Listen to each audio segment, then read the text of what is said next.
Com Lula, que voltou a atacar Israel durante o encontro com o ditador egípcio Abdel Fattah al-Sisi no Cairo, o presidente afirmou que o governo israelense mata mulheres e crianças a pretexto de derrotar o grupo terrorista Hamas. O Brasil foi um país que condenou de forma veemente a posição do Hamas no ataque a Israel e ao sequestro de centenas de pessoas. E nós condenamos e chamamos o ato de ato terrorista.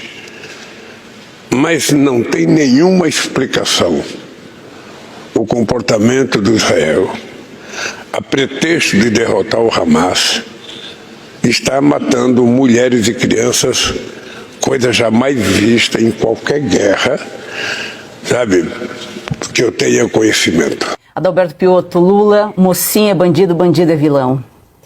O presidente Lula, não me lembro, ou perdi alguma coisa, não sei, não fez uma defesa enfática de Israel, que foi vítima de ataques terroristas.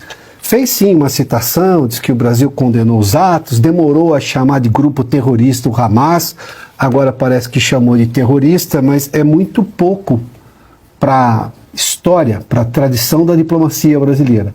E ele ataca justamente o país que é democrático, com quem você pode conversar, que segue leis internacionais. Se há questionamentos sobre a posição de Israel, qual foi exatamente a posição do Brasil e a solidariedade que, me lembro, não foi explanada de maneira convincente acerca das vítimas do terrorismo. O presidente Lula está num desespero pessoal para conseguir alguma proeminência internacional e tentar cavar uma possibilidade de prêmio Nobel. Não faz nenhum sentido, está do lado errado da história desde sempre. Recentemente, com relação à Ucrânia, em que ele simplesmente fez uma falsa equivalência entre a Ucrânia invadida e a Rússia invasora. Imagina só o que o direito internacional pensa disso. Claro, se você invadir, você é invasor, o outro é invadido. Quem tem culpa? O invasor, óbvio. Parece coisa, semanticamente é autoexplicável, mas na política internacional externa do presidente Lula é bom a gente explicar e dizer inclusive o óbvio. Neste caso especificamente, houve uma invasão de território soberano, no caso de Israel, e assassinato, sequestro de civis desarmados por um grupo terrorista armado, no caso o Hamas. O governo brasileiro não está, como se diz na expressão popular, bem na fita no noticiário internacional, por essas posições recentes do presidente Lula. Aí você tem uma situação hoje em que, por exemplo, você também não tem nenhuma solução por parte das Nações Unidas em relação ao conflito de liberar quem? Os sequestrados. Como é que se negocia com um país que mantém pessoas civis sequestradas? Essa é a questão. A primeira coisa que deveria fazer o presidente Lula é exortar exatamente o Hamas a libertar os reféns. São civis.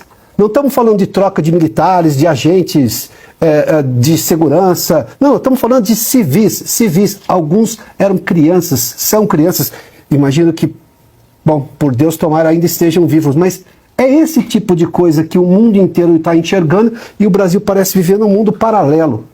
Ou seja, essa declaração do presidente Lula e o presidente egípcio deixam muito claro que eles só concordam com uma coisa que Israel também concorda: a existência do Estado palestino. A forma como isso vai acontecer é que estava sendo discutida até que um grupo terrorista matou civis israelenses desarmados no solo de Israel. Essa é a questão. A primeira pergunta que o Brasil deve responder é: qual é o esforço diplomático que o país está fazendo, já que ele tem, provavelmente, pessoas que têm acesso ao Hamas, para que o Hamas liberte civis sequestrados? As principais e primeiras vítimas desta guerra são os mortos israelenses e os civis que estão sequestrados pelo Hamas.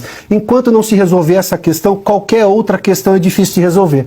Não dá para imaginar que Israel vai abrir mão da sua soberania de tentar recuperar os seus com o uso da força, que é legítima dentro do direito internacional numa situação como essa.